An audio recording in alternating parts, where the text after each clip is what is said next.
Hello friends, this is Pavitra this side again, joining this time with a new video on what I read in the month of January. Yeah, so this is basically a reading wrap-up video, so let's get it started. So in the month of January, I read a total of about 4 books. So it was actually a good reading month for me, and most of the books that I read were really good. Yeah, so the first book that I read was this one, which is Secrets of Karma Teen Edition by the author Attri. Now this book, I picked it up because I've always been intrigued about how karma functions, what are the logics that go behind it.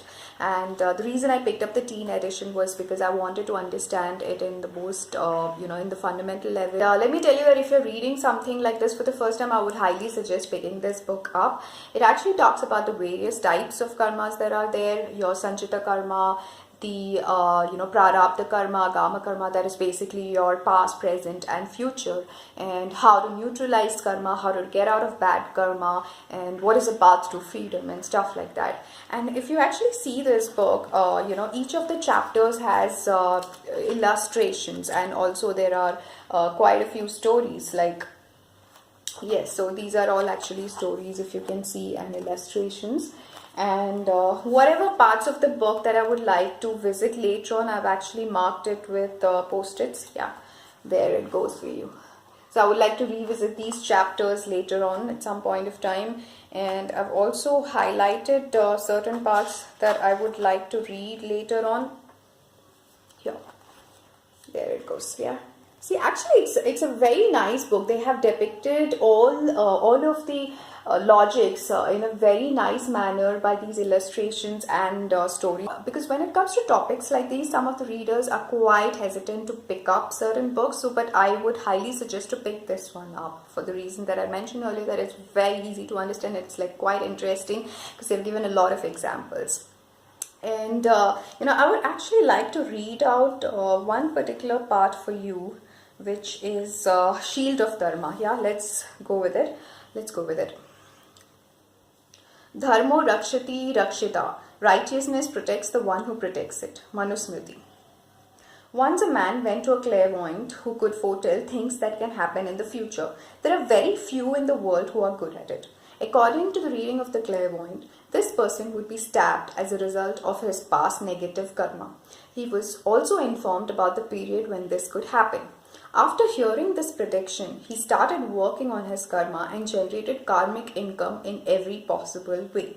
When his negative karma matured, he developed appendicitis and had to be rushed for emergency surgery. Surely he was stabbed, as per the prediction, but by the hands of an expert surgeon. So what you learn from this real life story, even fate can be altered and improved through the power of good karma. That was a nice story, isn't it? So yeah, pick it up guys, and I would rate this book about 4 out of 5. Yeah, and it's very easy to read. Like I told you earlier, I kind of finished this book in about 2 days of time. Okay. So the next book that I want to talk about is this one, which is What Young India Wants by the author Chetan Bhagat. He writes a lot of fiction, and he's of course faced a lot of criticism, as most of you would be knowing, for his writing style. In this particular book, more than his writing style, what is more focused on about is the content. He actually discusses about the issues that India faces and has also given the solutions for it. So basically this particular book is divided into 3 parts, that is the society, politics and youth, and under each section there are a lot of short columns, about 5 to 6 pages each. Now my favorite part, or the favorite column from this particular book, is Letter to Bapu from the Next Generation, which was like really good. I kind of read this book in about 3 days. As I had mentioned in my reading goals video, I wanted to read more of non-fiction, and I'm quite an amateur when it comes to non-fiction reading, so I decided to pick this one up as my first book for non-fiction for this year, because it's quite easy to understand, and it also focuses on our country, provides insights into the problems that our country is facing and how it can be resolved. Yeah, so it was quite an interesting read, and I would rate this book about 3.5 out of 5. So please go pick up this book guys. In fact, he's come up with one more non-fiction book, which I will link it up down below for you with the name of that book. Yeah. So the next book that I want to talk about is this one, which is Haruki Murakami's book, which is called Norwegian Wood. And this particular author is a Japanese author, and he's very famous. This is the first book of his that I'm reading. A lot of people have suggested me to read this particular book. This book revolves around Watanabe's friend Kizuki, and Kizuki's girlfriend Naoko in the first half of it. So basically, three of them are very good friends. Unfortunately, Kizuki commits suicide due to the problems that he's going through in his life, and his death actually leaves both of them in shadows. And Naoko is all the more shattered because she has known him for so many years, and the only way both of them, that is Kizuki and Naoko, know the external world is through Watanabe. Post his death, what happens is Watanabe and Naoko, they get quite close, and Watanabe actually falls for Naoko. Okay, this actually happens in the first few pages of the book, so I'm not giving out anything. What happens eventually is Watanabe actually comes across another girl in his life. Her name is Midori, and she's a completely different character as compared to Naoko. She's very vibrant, she's full of life, and she actually likes him.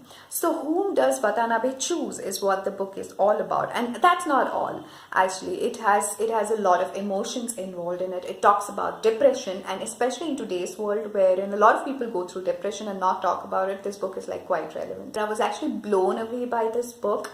I just loved it. In fact, after reading this book, I couldn't sleep for like half the night, and I was actually pinging a friend of mine who had read this book, and I was asking him about the ending, what his perception about the ending, because the ending is a little vague. I also went on and researched about what the other readers have perceived about it. So I give this book about 4.5 on 5. So please pick it up and read it.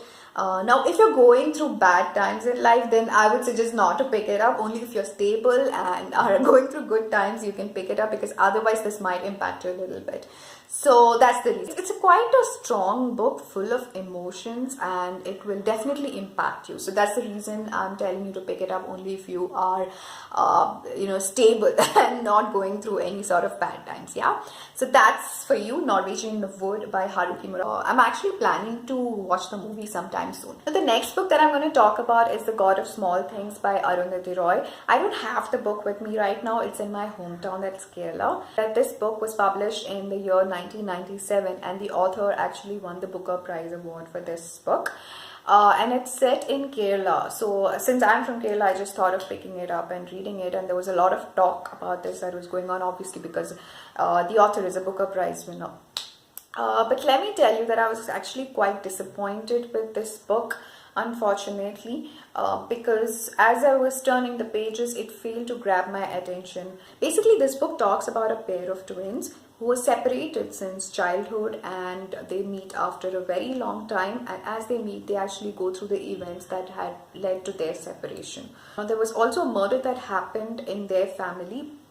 That's basically their cousin was murdered, and how the murder was resolved is a book all about. The book also talks about untouchability, about communism. It also talks about the repercussions of being a single mother and being married to someone out of her caste and getting divorced, and what she has to go through to bring up her kids. So that's the book all about. Unfortunately, I was really disappointed with the book because it fell flat when it ended. So I give this book a rating of about 2.5 out of 5. Yeah, so those are the books, guys, that I read this month. I will link up these books down below for you in the description box. Please have a look at it. Yeah, so if you've liked this video, then please share it with your friends, like it, and subscribe to my channel. So hoping to see you with a new video soon, guys. Yeah, chalo, happy reading. Bye.